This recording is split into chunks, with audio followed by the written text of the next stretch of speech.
अलग अलग जगहों से तमाम सहयोगी हमारे इस वक्त जुड़ रहे हैं। सुशांत मुखर्जी हमारे सहयोगी आजमगढ़ से जुड़ रहे हैं, वहीं अभिषेक हमारे साथ जुड़ रहे हैं, वहीं आलोक की बात करें वो सुल्तानपुर से हमारे साथ जुड़ रहे हैं, रवि हमारे साथ आजमगढ़ से जुड़ रहे हैं। आलोक, आपके पास आएंगे। सुल्तानपुर की अगर हम बात करें, वहां से क्या कुछ इस वक्त लोगों का रुझान निकलकर सामने आ रहा, चूंकि मतदान प्रतिशत की बात करें तो अच्छा खासा मतदान वहां पर हुआ है, हालांकि जो उम्मीद की जा रही थी उतना नहीं हुआ, लेकिन क्या अपडेट है?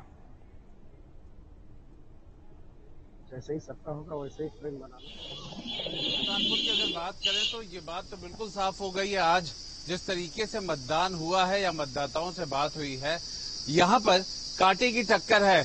ऐसा नहीं मान लेना चाहिए कि मेनका गांधी 2019 में भी जीती थी तो 2024 में उनकी राहें आसान हैं, बल्कि राहें यहाँ पर चुनौतीपूर्ण है। और खासतौर पे 2019 में 14,000 मतों से ही वो जीती थी, और इस वक्त जब त्रिकोणीय है और कहीं न कहीं अलायंस को एक साथ मिल गया सोनू सिंह का, और दूसरी बात है कि यहाँ पर 4 भारतीय जनता पार्टी के विधायक हैं, एक जो है समाजवादी पार्टी का, लेकिन इसके बावजूद भी यहाँ पर मेनका गांधी को टक्कर मिलती नजर आ रही है।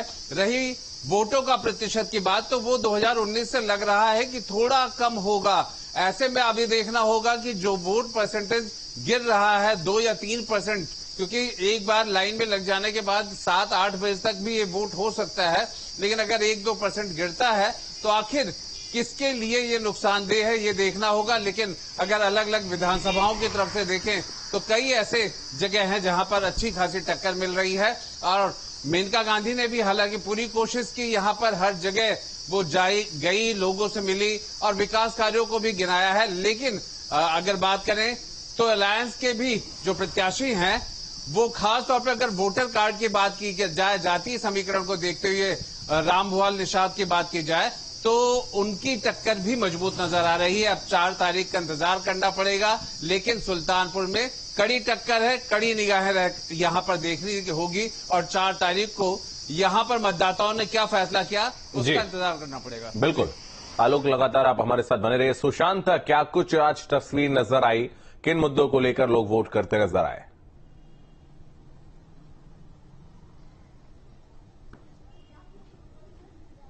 देखिए, आज की तस्वीर ये थी कि आज गर्मी बहुत ज्यादा थी। सबसे पहले तो उसके बावजूद 54% वोटिंग अभी तक चली गई है। शाम 6 बजे का आंकड़ा अभी नहीं आया है। अनुमान यह किया जा रहा है कि 60% के आसपास जो है आजमगढ़ की वोटिंग रहने वाली है।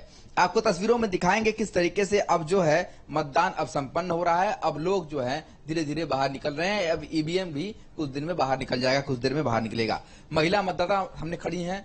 इस बार किन मुद्दों को लेकर आप लोगों ने वोटिंग किया है, क्या मन में रखा आप लोग? भाई जो अच्छा काम करेगा उसी के लिए हम लोग वोट देंगे ना, जो अच्छा काम करता है उसके लिए वोट दिया जाएगा। पिछला 15 महीना कैसा बीता है, उससे पहले कैसा बीता था, क्या दिखता है? अच्छा से बीता है, अच्छे ढंग से बीता है, सबका काम भी हुआ है, सड़क वगैरह अच्छे बने हैं। तो विकास के मुद्दे पर और जो जिस तरीके से काम जमीन पर होना चाहिए उस मुद्दे पर एक भाई साहब हमारे सामने खड़े हैं, इनसे बात करते हैं। इस बार किन मुद्दों को ध्यान में रखकर आप लोगों ने मतदान किया?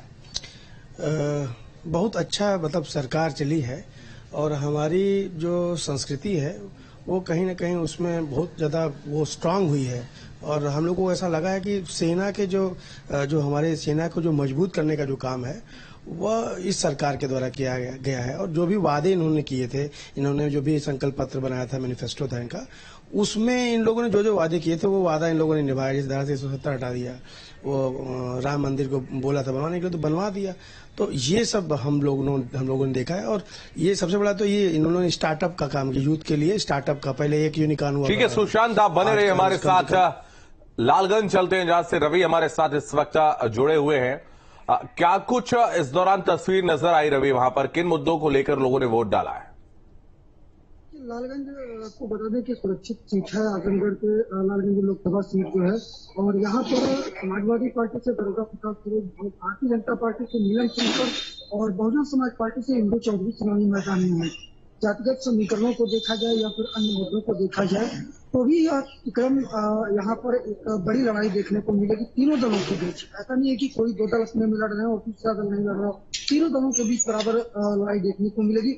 मुद्दों की अगर बात करें, विकास यहाँ सबसे बड़ा मुद्दा है उद्योग, यहाँ सबसे बड़ा मुद्दा है क्योंकि यहाँ के जो यूथ हैं जो बाहर जा रहे हैं जिनको जॉब नहीं मिल रही है उनकी ये डिमांड है कि उन्हें रोजगार अगर मिल गया होगा और विकास होगा, सड़कें बनेगी, बिजली पानी व्यवस्था सही रहेगी तो वो आखिर यहाँ से पलायन क्यों करेंगे और ठीक है, को ध्यान में रख करके उन लोगों ने वोटिंग की है।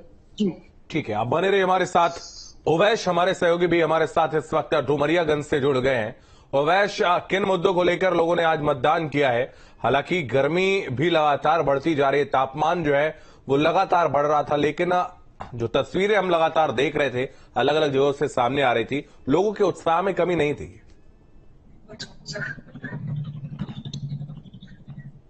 बिल्कुल शुभम, देखिए जब सुबह 7 बजे थे तो 7 बजे से जो मतदान शुरू हुआ था, क्योंकि